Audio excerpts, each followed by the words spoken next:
Hey, Dan. Hey, Sean. Hey, the other day when we were talking about different catalogs, you mentioned the REST catalog. And I was hoping you could dive into some more detail on that for me. It sounded really interesting. Yeah, absolutely. REST catalog is something that we're putting a lot of focus on recently. The evolution of how we ended up with the REST catalog really stems from the earliest days when we were kind of getting Iceberg out there and trying to make it part of the larger community. And we found that it was going to be really hard to really accommodate many different companies' infrastructure. So we started out with something very primitive, and we talked a little bit about that in the catalog discussion. Yeah. But since then, a lot of catalogs have emerged, and one of the challenges that we really found was that there was potentially a lot of inconsistency in terms of the implementation.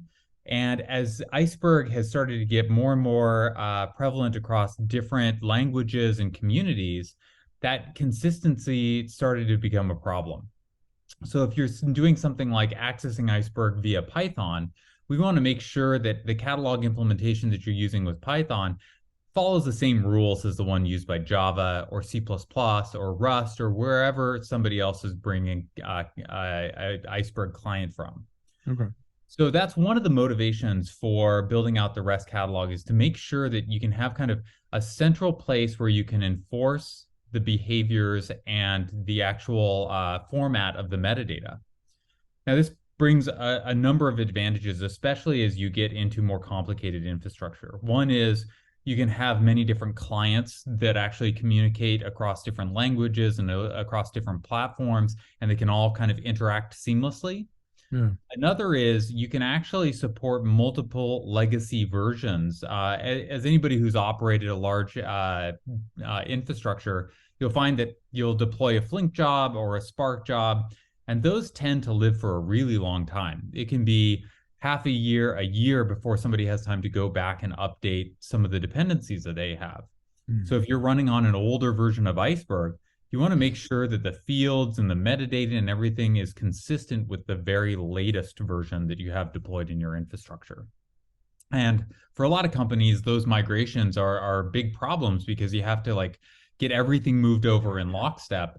And this REST catalog implementation allows you to kind of separate those migrations, support older Yeah. clients, support newer clients, and make sure that older clients aren't destroying anything that is being produced in the new ones. A good example of that would be kind of like the Puffin format for statistics. An older Yeah. client may not know how to write that properly or include it in the metadata. So your server can actually make sure that that data stays consistent and is up to date. Wow. Other advantages of the REST catalog are some of the new features around like how we handle commits. Mm. So the commit process is different now. It's a diff-based commit. So when somebody comes in, they say, hey, I want to add these data files, or I want to change this aspect of the schema, or I want to set these table properties. Those in a traditional catalog implementation would likely conflict because you have to replace all the metadata at once. And that's the atomic operation that you need. The REST catalog allows you to actually take these separate things and resolve on the server side whether they can be committed or not, and potentially even do some of the retries on the server side so the client doesn't have to.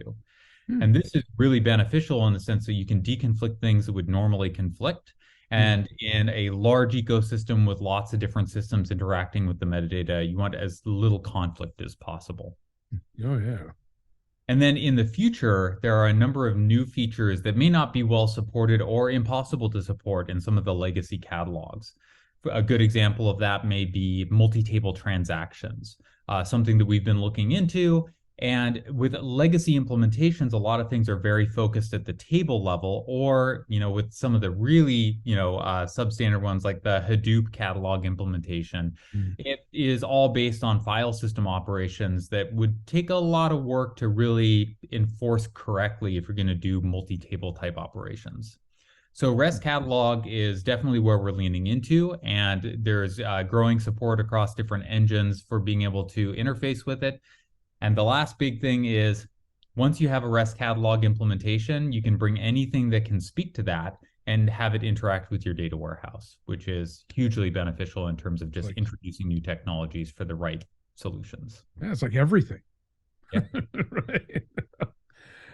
Well, that is really exciting. I appreciate you taking some time to explain that more to me. Thanks. Sure, no problem.